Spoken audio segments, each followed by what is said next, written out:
اللہم صلی علی محمد و آل محمد وعجل فرجہم اجمعین۔ ان اللہ و ملائکتہ یصلون علی النبی یا ایھا الذین آمنوا صلوا علیہ وسلموا تسلیما۔ اللہم صلی علی محمد و آل محمد وعجل فرجہم اجمعین۔ حسین منی وانا من الحسین، وہ حسین کہ جس کو کبھی رسول اکرم نے اپنے کندھوں پہ سوار کیا اور لوگوں کو بتایا کہ یہ میرا حسین ہے۔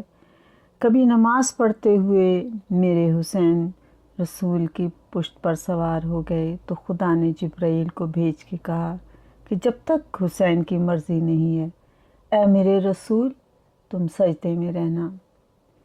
میرے رسول نے خطبہ دے رہے ہیں اور جناب امام حسین آئے اور گرنے لگے تو آپ نے دوڑ کر انہیں اٹھا لیا اور پھر آپ نے کہا اس کا دادا جنتی، اس کی دادی جنتی، اس کا بابا جنتی، اس کی ماں جنتی اور اس کا نانا جنتی، اس کی نانی جنتی، اس کا بھائی جنتی، اس کی بہن جنتی، ہر ایک کو آپ نے کہا اور پھر کہا کہ الحسن والحسین سید شباب اہل جنہ، یہ دونوں میرے بیٹے جنت کے جوانوں کے سردار ہیں۔ وہ حسین مولا کہ جو کربلا میں بھوکا پیاسا شہید کر دیا گیا، اور جب آپ کی شہادت ہو گئی تو زینب حسین بن گئیں اور آپ کربلا سے قافلہ لے کے کوفے پہنچیں۔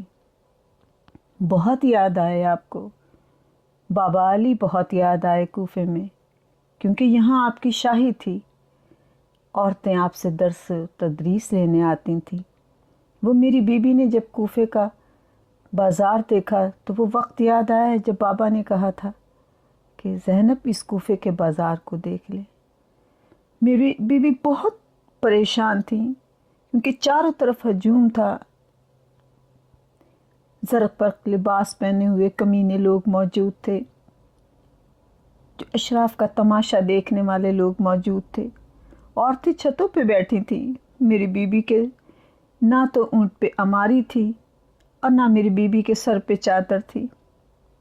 وہ بیوی جسے گھر کے صحن میں بھی چلنے کی اتنی عادت نہ تھی، وہ بیوی پریشان تھیں، بار بار رو رہی تھیں۔ سب بیویاں بار بار فریاد کر رہی تھیں، لیکن کوئی ان کی فریاد کو سننے والا نہ تھا۔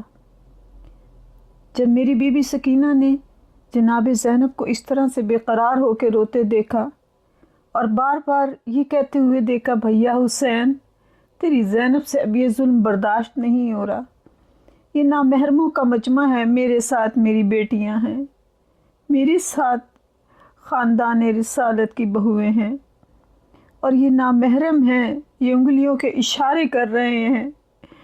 جب میری بیوی زینب بے قرار ہو کے رو رہی تھی تو جناب سکینہ نے پھوپھی کے آنسو پوچھتے ہوئے کہا پھوپھی جب رات کو بابا مجھے اپنے سینے پہ سلاتے تھے تو مجھ سے باتیں کرتے تھے اور مجھے یہ کہتے تھے کہ سکینہ ایک صالح پیغمبر تھے، ان کی ایک اونٹنی تھی اور اس اونٹنی کا ایک بچہ تھا، جب قوم کے ظالم لوگوں نے اس اونٹنی کو مار دیا تھا، بچے نے پہاڑ پہ چڑھ کر فریاد کی تھی تو اس قوم پر عذاب آ گیا تھا۔ پھوپھی میں بھی تو اس اونٹنی کے بچے کی طرح ہوں، کیا میں بھی خداوند کریم سے فریاد کروں تاکہ اس قوم پہ عذاب آ جائے؟ میری بیوی نے کہا ذرا اپنے بابا کا سر دیکھنا۔ سر حسین سے یہی جواب آیا، زینب اس امتحان کو کامیابی سے پار کر اور دربار عبید اللہ ابن زیاد میں چلی جا۔ میری بیوی بار بار یہ کہتی تھی سجاد بیٹا میں کیسے اس دربار میں جاؤں، اور جب آپ یا علی کہتی ہوئی اس دربار میں جا کر ایک کونے میں میری بیوی بیٹھ گئیں، چاروں طرف کنیزوں نے گھیراؤ کر لیا۔ میرے مولا سید سجاد کی گردن سے توق خاردار کی وجہ سے خون جاری تھا، پنڈلیوں سے خون جاری تھا، اور میرے مولا کی آنکھوں سے خون جاری تھا، اور ابن زیاد کے سامنے ایک تشت میں میرے مولا حسین کا سر رکھا تھا، ہاتھ میں ایک چھڑی تھی، اور بار بار اس چھڑی سے میرے مولا حسین کے لبوں پر چھڑی مارتا تھا اور کہتا تھا، حسین تیرا بڑھاپا بھی بڑا خوبصورت ہے، تو بہت حسین ہے، اے علی کے بیٹے تو بہت خوبصورت لگ رہا ہے، کیا حسین تیرے بال لگ رہے ہیں۔ میری بی بی زینب کا کلیجہ پھٹ رہا تھا، تڑپ رہی تھی۔ وہاں پہ ایک صحابی بیٹھا ہوا تھا جس کا نام زید بن ارقم تھا، اور اس نے کہا، ابن زیاد ان ہونٹوں پر سے یہ چھڑی ہٹا لے۔ ابن زیاد تو جانتا ہے نا کہ ان ہونٹوں کے بوسے رسول لیتے تھے، جن دانتوں پہ تو چھڑی مار رہا ہے ان دانتوں کے بوسے رسول لیتے تھے۔ حسین کے یہ لب بوسہ گائے رسول ہیں، تو کیوں یہ ظلم کر رہا ہے؟ جب وہ بہت زیادہ ناراض ہونے لگے زید بن ارقم، تو کہتا تو بوڑھا ہے اور تجھے پتہ ہے ہم جشن مسرت ہے، یہ ہمارا خوشی کا دن ہے کہ ہم نے حسین کو قتل کر دیا، ہم خوشی منا رہے ہیں اور تو مجھے منع کر رہا ہے، اس بوڑھے کو کہو یہاں سے چلا جائے۔ زید بن ارقم یہ کہتے ہوئے کہ خداوند کریم اس بات کا فیصلہ کرے گا، وہاں سے وہ اٹھ کر چلے گئے کہ مجھ سے یہ چیز برداشت نہیں ہوتی۔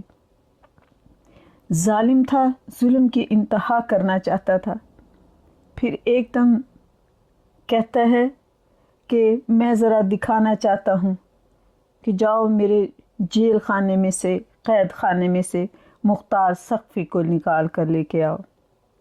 یہ مختار سقفی جو تھے، اور تقریباً 3-4 ہزار کے قریب لوگ جو تھے، جب امیر مسلم بن عقیل کو انہوں نے شہید کیا تھا تو تمام کوفے میں انہوں نے پہرے لگا دیے تھے اور لوگوں کو قید کر دیا تھا۔ انہیں میں مختار سقفی کیونکہ مدد کرنا چاہتے تھے مسلم بن عقیل کی، ان کو بھی قید خانے میں ڈال دیا تھا۔ تو کہا جاؤ ذرا مختار سقفی کو لے کے آؤ، وہ بڑا محب حسین بنتا ہے۔ جب مختار سقفی کو لینے گئے تو اس کو نیچے زمین دوست جگہ تھی، یعنی کہ کافی سیڑھیاں اتر کے ایک زندان بنایا ہوا تھا جسے اسے زنجیروں میں جکڑ کے رکھا ہوا تھا، اور اس کو اس طرح سے قید کیا ہوا تھا کہ گلے میں بھی توق تھا اور ہتکڑیاں اور بیڑیاں ڈالی ہوئی تھیں۔ ایسا تاریک زندان تھا کہ جہاں نہ سورج کے نکلنے کا پتہ چلتا تھا نہ ڈوبنے کا پتہ چلتا تھا۔ ابن زیاد نے کہا کہ وہ بہت زیادہ طاقتور ہے، اکیلے مت چلے جانا، کوئی 4 یا 10 بندے نہیں جائیں، سپاہی لے کر جاؤ، اور تقریباً 500-600 کے قریب سپاہیوں کی فوج اس نے بھیج دی کہ جاؤ اسے ذرا دربار میں لے کے آؤ۔ جب وہ سپاہی گئے اور انہوں نے جا کے دروازہ کھٹکھٹایا، زندان کا دروازہ کھلا تو جناب مختار سے کہا کہ تجھے بادشاہ نے بلایا ہے۔ جناب مختار بڑے حیران ہوئے اور کہنے لگے کہ مجھے بادشاہ نے بلایا ہے، اور اس کے ساتھ ہی ان تمام سپاہیوں کی طرف دیکھا اور کہا، میں ایک اور اتنے سپاہی، تم نے مجھے زنجیریں بھی پہنائی ہوئی ہیں، اور اس کے باوجود تمہیں کیا خوف ہے؟ میں نے کہاں بھاگ کے جانا ہے؟ کہا نہیں، بس بادشاہ نے تمہارے لیے کوئی چیز منگوائی ہے جو تمہیں دکھانی ہے، اور اس کو لے کے جانے لگے۔ جب مختار چلنے لگے تو آپ نے ان تمام سپاہیوں کی طرف دیکھ کے کہا کہ میں ایسے نہیں جاؤں گا، تم میرے پیچھے آؤ۔ وہ کہتے نہیں، ہم قطار بنا لیتے ہیں۔ 2 قطاریں بنائیں، بیچ میں ایسے جیسا کوئی شہنشاہ جا رہا ہو، اور مختار چلتے ہوئے جا رہے تھے۔ سپاہیوں کے چہرے پھر بھی زرد تھے، انہیں ڈر تھا کہ مختار کچھ کر نہ لے، حالانکہ زنجیروں میں جکڑا ہوا تھا، گردن میں توق تھا، ہاتھوں میں ہتکڑیاں تھیں، پاؤں میں زنجیر تھی، کمر میں لنگر تھا۔ اس سے کوئی سپاہیوں سے خوف نہیں تھا، لیکن یہ سارے سپاہی ڈر رہے تھے۔ جب وہ باہر آیا اور اس نے چلتی ہوئی ہوا دیکھی تو کہا، اے ہوا، تو بھی میرے علی کی، مولا علی کی غلام ہے۔ اے سورج، تو بھی وہ مومن ہے جو میرے علی کا کلمہ پڑھتا ہے۔ اور اس کے بعد وہ چلتا گیا۔ سپاہیوں کا رنگ زرد تھا کہ نہ جانے کس وقت مختار کیا بات کرے۔ جا کے دربار میں جب گیا تو ابن زیاد نے کہہ دیا تھا کہ کوئی بھی اس کو دیکھ کے کھڑا نہ ہو، یعنی خوشی کا اظہار نہ کرے۔ ابن زیاد نے سختی سے منع کیا ہوا تھا۔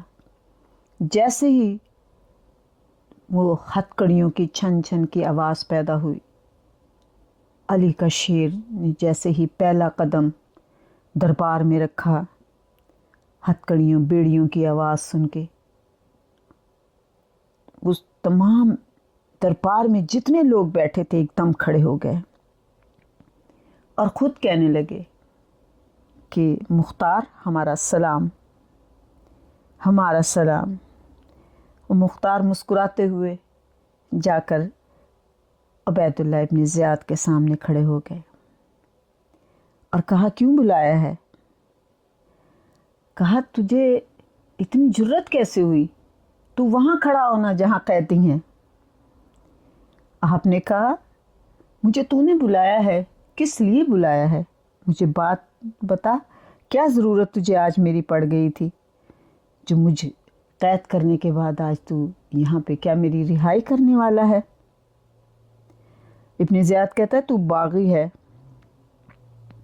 اس لیے کہ تو نے بغاوت کی ہے۔ جناب مختار کہتے ہیں، میں نے کیا بغاوت کی ہے؟ ابن زیاد کہتا ہے، مختار، میں نے تجھے اس لیے بلایا ہے کہ میں تیرے لیے سزائے موت کا اعلان کرتا ہوں۔ جب مختار نے سنا نا کہ یہ سزائے موت کا اعلان کرتا ہوں، مختار مسکرانے لگے۔ مختار جب مسکرائے تو ابن زیاد کہتا ہے، مختار، میں سزائے موت کا حکم دے رہا ہوں، تو مسکرا رہا ہے؟ تو مختار نے کہا، ٹھیک ہے، تو جلاد کو بھیج، مجھے قتل کر دے۔ کہا، چل جلاد، جلدی جا اور اس کا سر قلم کر دے۔ اب جلاد جیسے ہی آیا جناب مختار کے پاس، اس نے تلوار نکالی اور جناب مختار کی شہرک کے اوپر رکھی۔ اب چپتی ہوئی چیز شہرک کو لگے تو تکلیف تو ہوتی ہے، لیکن جناب مختار نے کہا، کوئی بات نہیں، یہ بھی علی کی محبت میں مجھے اس تکلیف کا بھی لطف محسوس ہو رہا ہے، تکلیف محسوس نہیں ہو رہی۔ ابن زیاد، قتل کر مجھے، تو میں قتل ہونے کے لیے تیار ہوں۔ جب ابن زیاد نے یہ دیکھا کہ اس کو کوئی تکلیف نہیں محسوس ہو رہی تو کہا کہ قتل کر دے اس کو۔ اب جناب مختار نے جلاد کی طرف دیکھا، جو کہ اس نے تھوڑی سی نوک اور زیادہ چبھ ہوئی تھی۔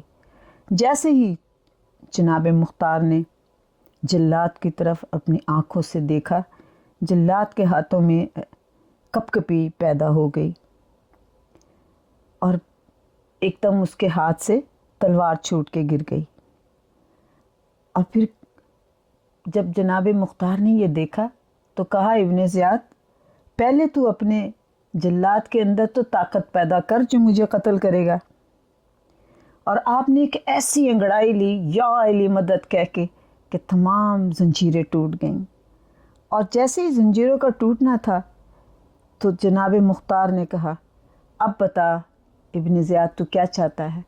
اس کے بعد آپ نے دربار کے چکر لگائے، لیکن آپ نے کسی کو پہچانا نہیں، کیونکہ تمام بیبیاں ایک دوسرے کے پیچھے چھپی ہوئی، سہمی ہوئی کھڑی تھیں۔ جناب سید سجاد سر جھکائے کھڑے تھے۔ جب اس نے چکر لگا لیے تو ابن زیاد ڈر گیا۔ اس کی آواز لکنت آلود زبان میں کہتا ہے، مختار، تو کیا چاہتا ہے؟ اس نے کہا، کچھ بھی نہیں۔ اور مختار مسکراتا ہوا ابن زیاد کی طرف بڑھنے لگا تو ابن زیاد ڈر گیا.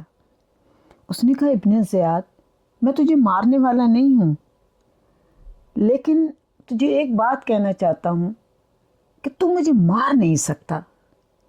ابن زیاد نے کہا کہ بھرا دربار میرا ہے، اگر یہ جلاد نہیں مار سکتا تو دوسرا مار دے گا، تیسرا مار دے گا. تو کیا سمجھتا ہے میں تجھ سے ڈر گیا ہوں؟ اس نے کہا تو مار ہی نہیں سکتا، کیونکہ میں بہت چھوٹا تھا تو میں حضرت علی کی گود میں بیٹھا تھا، اور یہ بات مجھے میرے بابا نے بتائی ہے. تو وہ میرے گھنگری والے بالوں میں ہاتھ پھیر پھیر کے مجھے پیار سے کہہ رہے تھے کہ تو نے میرے حسین کے قاتلوں سے بدلہ لینا ہے. تو قرآن کے وارث نے یہ بات کی تھی، سورج پلٹانے والے علی نے یہ بات کی تھی. تو کیسے مجھے مار سکتا ہے؟ تو جب یہ بات سنی تو کہتا ہے کہ نہیں، آج تو میں تجھے مار ہی دوں گا. اس نے کہا ٹھیک ہے، آج تو مجھے مار دے، میں آیا ہی اس لیے ہوں کہ تو مجھے مار، لیکن تو مجھے مار سکتا ہی نہیں. جب اس نے یہ بات بار بار سنی تو وہ پریشان ہو گیا اور کہنے لگا کہ کیسے تو نہیں، میں تجھے مار سکتا. لیکن اس سے پہلے کہ میں تجھے ماروں تجھے ایک بات کہتا ہوں کہ تو یہ کہتا ہے نا کہ تو حسین سے بہت پیار کرتا ہے اور تو حسین کی مدد کرنا چاہتا ہے. مسلم بن عقیل مارے گئے، اب تو حسین کی مدد کرنا چاہتا ہے. میں آج تجھے یہی کہہ رہا ہوں، اطلاع دینے کے لیے بلایا ہے کہ حسین تو اب کوفے میں آ گئے ہیں اور تو ان کی مدد کر دے، اس لیے کہ حسین سے تجھے بہت پیار ہے. اب بتا تو حسین کی کیسے مدد کرے گا؟ اس نے کہا کہ تو مجھے آزاد کر، کوئی میرے نزدیک نہ آئے، میں حسین کی مدد کو ضرور جاؤں گا، اس لیے کہ میں حسین کا وفادار ہوں، میں علی کا وفادار ہوں، میں رسول کا وفادار ہوں، میں ضرور حسین کی مدد کو جاؤں گا. اس نے کہا اچھا، اگر حسین کی مدد کرنی ہے تو ادھر آ، میں تجھے دکھاتا ہوں. اس نے میرے مولا حسین کا سر ایک کپڑے سے ڈھانپ دیا تھا. جب اس نے یہ کہا کہ تو حسین کی مدد کرنا چاہتا ہے تو ادھر آ، میں تجھے حسین سے ملاقات کراتا ہوں. مختار نے چاروں طرف دربار میں دیکھا اور کہا کہاں ہے حسین؟ جب یہ بات کی تو کہا نزدیک آ. اور چاروں طرف اس کے سپاہی کھڑے ہوئے تھے، پیچھے پہرے دار بھی کھڑے تھے، سائیڈوں میں بھی سپاہی کھڑے تھے. اور جناب مختار کے پاس بھی سپاہی کھڑے تھے جو انہیں پکڑنے کے لیے کہ کسی طرح سے یہ بھاگ نہ جائے. جناب مختار نے جب کہا کہ دکھا مجھے حسین، تو اس نے وہ کپڑا اوپر سے ہٹایا اور کہا مختار، حسین مارے گئے، یہ ان کا سر ہے. جیسے ہی جناب مختار نے یہ دیکھا جناب مولا حسین کا سر تو ایک دم تڑپ گیا، اور ساتھ کھڑے جو سپاہی تھا اس کے ہاتھ سے تلوار چھینی اور ایک دم ابن زیاد کی طرف بڑھے کہ ابن زیاد میں تجھے ختم کر دوں گا. ابن زیاد نے کہا میرے پاس آنے سے پہلے پیچھے مڑ کے دیکھ کون کھڑا ہے. جب اس نے دیکھا تو اس نے کہا کون ہے یہ؟ کہا یہ سید سجاد حسین کا بیٹا ہے، اور ادھر بھی نظر ڈال. اس نے کہا وہ کون ہے؟ کہا وہ سید زادیاں ہیں. جناب مختار نے ایک دم تلوار نکالی اور ابن زیاد کی طرف بڑھنے لگے. تو ابن زیاد کی طرف جب بڑھ رہے تھے تو میرے مولا سید سجاد نے آواز دے کے کہا مختار واپس آ جا، مختار ابھی تیرا وقت نہیں آیا، واپس آ جا، میرے ساتھ ماں بہنیں ہیں، مختار میں قیدی ہوں. جیسے ہی آپ نے یہ بات کی مختار آیا تلوار قدموں میں ڈال کے کہ مولا حکم دیں کہ میں اسی وقت اس کو ختم کر دوں. مولا نے کہا نہیں، میرے مولا سجاد نے رو کر کہا نہیں مختار. چاروں طرف سے سپاہیوں نے اسے گھیر لیا اور ابن زیاد نے کہا کہ مختار کو فوراً قید خانے میں ڈال دیا جائے. اللہ لعنت اللہ علی القوم الظالمین. بار الہ ذکر کے صدقے میں میرے مولا ہمارے گناہ کبیرہ صغیرہ کو معاف کر دینا. جو مومن اور مومنات اس دنیا سے چلے گئے ہیں میرے مولا ان کے گناہ کبیرہ اور صغیرہ کو معاف کر دینا. اے میرے مولا بے اولاد کو جناب علی اصغر کے صدقے اولاد عطا کر۔ اے میرا مولا بیماروں کو جناب صغرا اور جناب سید سجاد کے صدقے صحت عطا کر۔ اے میرے مولا بے گناہ قیدیوں کو رہائی عطا کر۔ اے میرے مولا جن کے گھر میں رزق کی تنگی ہے، اے میرے مولا مولا حسن کی سخاوت کے صدقے ان کے رزق میں برکت ڈال دے، زیادہ کر دے۔ اے میرے مولا ہمارے گناہ کبیرہ و صغیرہ کو معاف کر دینا۔ اے میرے مولا ہر ماں اپنی جوان کا چہرہ دیکھے۔ اے میرے مولا جناب علی اصغر کے صدقے میں، جناب رباب کی خالی گود کے صدقے میں جن کے اولاد نہیں ہے انہیں اولاد نرینہ عطا کر۔ اے میرے مولا ہماری عاقبت بخیر کرنا، یا جناب محمد و آل محمد ہمارے اس پرسے کو قبول کر لینا۔ اللہم صلی علی محمد و آل محمد علی لعنت اللہ علی القوم الظالمین۔